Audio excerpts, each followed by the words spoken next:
Welcome back to our channel smart గితు vlogs. ఈరోజు మన వీడియో వచ్చేసేసి ఒడియాలను చూపించబోతున్నాను। సమ్మర్ వచ్చేసింది కదండి, ఇంకా మనము ఈరోజు ఒడియాలు చూపించబోతున్నాము। చాలా ఈజీగా సింపుల్గా మనం ఒడియాలు ఎలా చేసుకోవాలో చూపిస్తున్నాను। ఈరోజు మన ఒడియాలు వచ్చేసి రవ్వ ఒడియాలు చూపించబోతున్నాను। అందుకోసం ముందుగా మనము ఒక రోల్ తీసుకొని అందులో 5-6 పచ్చిమిర్చి, ఒక 2 టేబుల్ స్పూన్స్ వచ్చేసి జీలకర్ర యాడ్ చేసుకోవాలి। చాలా సింపుల్గా చేసుకోవచ్చు, చాలా టేస్టీగా ఉంటాయి। కొంచెం కచ్చపచ్చగా ఇలా దంచుకొని పక్కన పెట్టేసుకుందాం।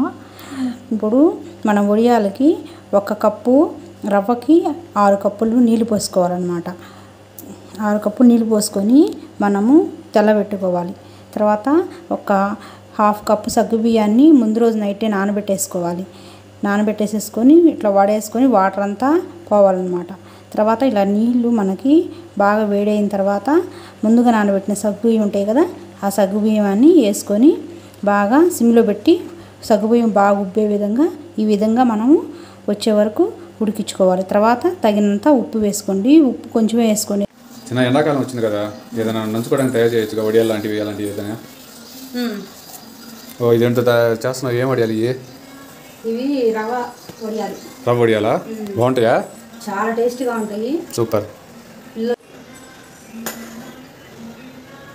ఎన్ని రోజులు నాన్న ఉడకబెడతావు?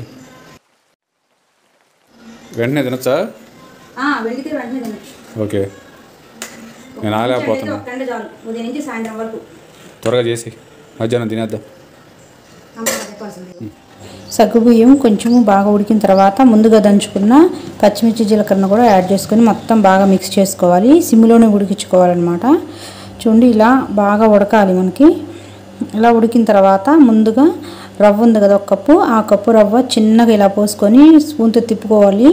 ఇలా చేయకపోతే మనకి గడ్డగట్టిపోయేది అనమాట రవ్వ అనేది।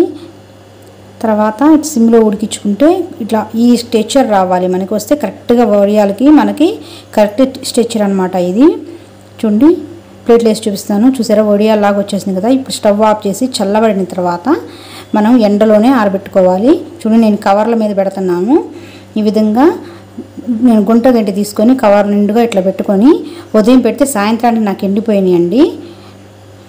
తర్వాత చూడండి ఇలా వచ్చినాయి, ఇలా బాగా క్రిస్పీగా వచ్చేసినాయి అన్నమాట వడియాలు। ఒక ఎండకే ఎండిపోయినాయి, అంత ఎండగా ఉంది నాకు। 1 కప్పుకి 1 బొక్కెట్ అయ్యండి। తర్వాత చూడండి ఎంత బాగా వేగుతున్నాయో వడియాలు। చాలా ఈజీ అండి, సింపుల్గా చేసుకోవచ్చు, చాలా టేస్టీగా ఉంటాయి। ట్రై చేయండి। ఈ వీడియో నచ్చినట్లయితే లైక్ చేసి, షేర్ చేసి, సబ్స్క్రైబ్ చేసుకోండి।